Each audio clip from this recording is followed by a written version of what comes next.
Pokemon!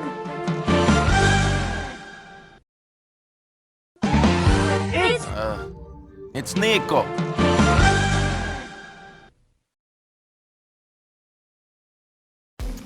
Something that I've realized lately with GTA is that it has one of the most divided fan bases in gaming. What one group loves, the other seems to absolutely hate. So let's dive straight into it. What is it exactly about GTA 5 that just doesn't quite hit the mark for me? Some of this is definitely just my preference, but the other points I genuinely believe are objective facts. Even though GTA 4 wasn't a flop by any means, I still believe it's somewhat underappreciated. You'd be really surprised how many people actually don't like this game. And look, I'm not trying to convert anyone to playing older games over new ones. Every game has got its own sauce, regardless of the time period. Nasty bitch. It was the uniqueness of the Euphoria engine and the weight that it had when maneuvering in-game.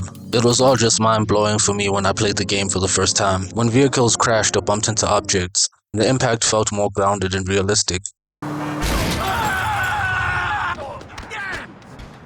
The pronounced ragdoll physics were also another key difference between 4 and 5. Now, the big difference with GTA 5 is that it's more forgiving in its physics. The animations and reactions are generally more controlled and less over the top. The vehicles definitely feel lighter and respond much more quicker.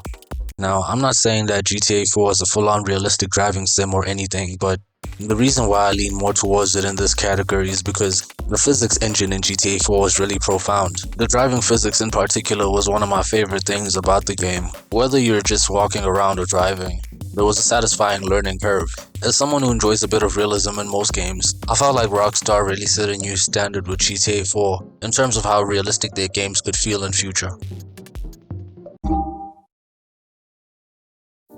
One thing that really stood out for me in the single-player mode of Grand Theft Auto 5 was the obvious lack of purchasable property. If you think back to GTA 4, our character gets to own a total of 4 homes.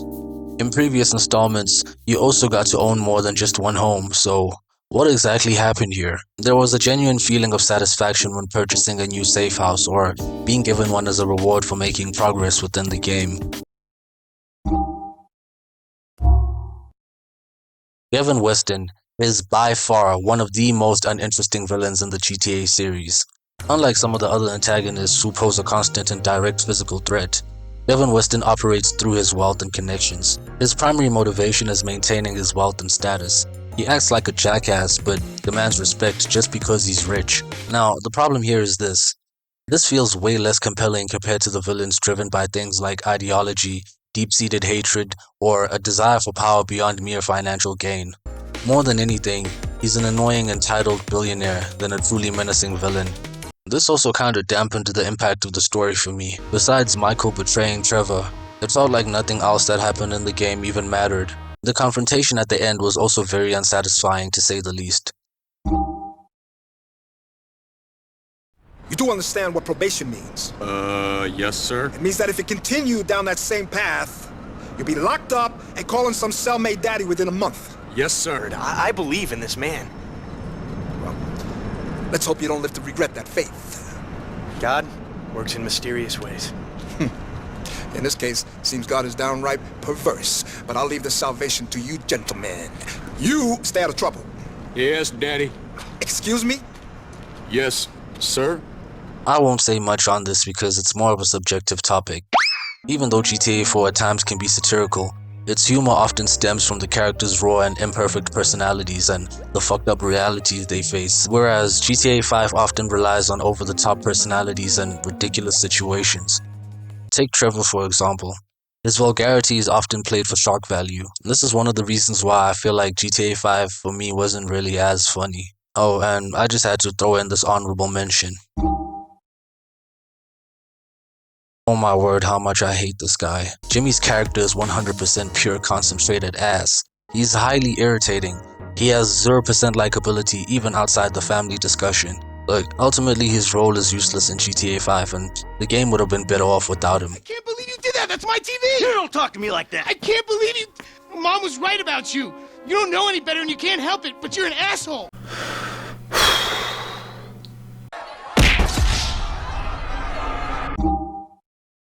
it's clear as day that GTA 4 offered way better value for your money. 5's solo campaign in particular is just empty. I won't even get into all the rumors about what could have been in the game before it came out, but it's not hard to see that there's a lot missing once you finish with the main story. The lack of stuff to do in single player just makes how short the story is even more obvious. There have been GTAs with shorter playtime, but in GTA 5 it stands out the most. The missions are memorable, but not in a good way, because you start to remember exactly what happens and when it happens. It just makes the whole experience feel so predictable. Baby, I'm just trying to tell you I care about you. You care about yourself. I need someone real in my life. We wasted years on this bullshit and you still the same. So, when you put it all together, the single player campaign just doesn't live up to the standards set by earlier games. It's really a shame because the groundwork was there, but ultimately, it fell short of what we came to expect from the series. Now, I want to hear this from you. What are some of your biggest gripes with GTA 5? Or maybe even what you loved about it? Do you agree with my points or do you have a different take? Let me know down in the comments. I'll see you on the next one. Peace.